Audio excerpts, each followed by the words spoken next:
Victoria Llort joins us today from the Desert Water Agency. She's here to talk about emergency preparedness and what the agency does to prepare for an emergency like the one Los Angeles saw. And obviously, a lot of questions. There was an empty reservoir. The hydrants, some of them had low water pressure. How do we prepare for a big fire like that here in the desert? And what are you guys doing to make sure that we have an adequate water supply to battle a wildfire? Absolutely. So thanks so much for having us here. Of course, what's going on in Los Angeles, where our hearts are with them. So Desert Water Agency, we have multiple emergency preparedness plans in place for disasters such as earthquakes or, in this case, wildfires. And so what that allows us to do is to make sure that we will always have, as best as we can, an adequate water supply, and we regularly maintain our systems and infrastructure to ensure that that is the case. You have routine maintenance for things like hydrants to make sure that they function properly.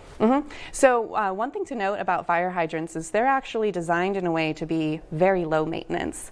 And so we do have our construction crews actually, so we do the fire hydrant maintenance for the city of Palm Springs. We have our construction crews and they go out regularly. They'll repaint the fire hydrant if needed, they'll check the valve, they'll check for leaks, and checking the valve is important, right? On, off, right? And so that low maintenance component that I'm talking about, in the event of an emergency, when the fire department needs to access it, it needs to be just very quick on and off. How do we know we have adequate water supply to battle a wildfire should something that large break out here in the desert?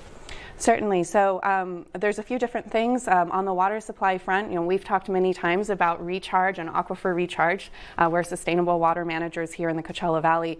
But additionally, when you're driving around in the Desert Water Agency service area, sometimes you'll notice big tanks out in the mountains. And what we tend to do is we have two tanks. So you'll notice double reservoirs. So if you ever need to take one out of service for any type of maintenance, we have that redundant, that backup supply, so there's no interruptions. Now, would a power outage affect your ability to battle a fire? So it may, right? So the reason why is in order to pump water from the well and to fill our reservoirs, we need power, we need energy. But in the event of an earthquake, for example, let's say there's some disruptions to the pipeline, we have they're called seismic actuators on our reservoirs, and that will it'll stop the valve and preserve what is in the reservoirs.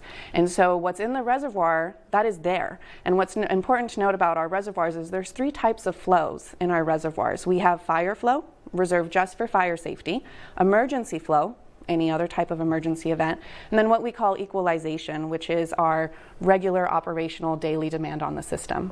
I feel like we're pretty well prepared, and obviously there are going to be a lot of questions about how prepared Los Angeles was. So, but I feel like here in the desert we are. You can visit DWA's website to find out more about their preparedness, dwa.org/preparedness. Victoria, thank you so much. It's our pleasure, Patrick. Thank you. All right, Garrett, and I'll be right back with more on News Channel 3 at noon. Stay with us.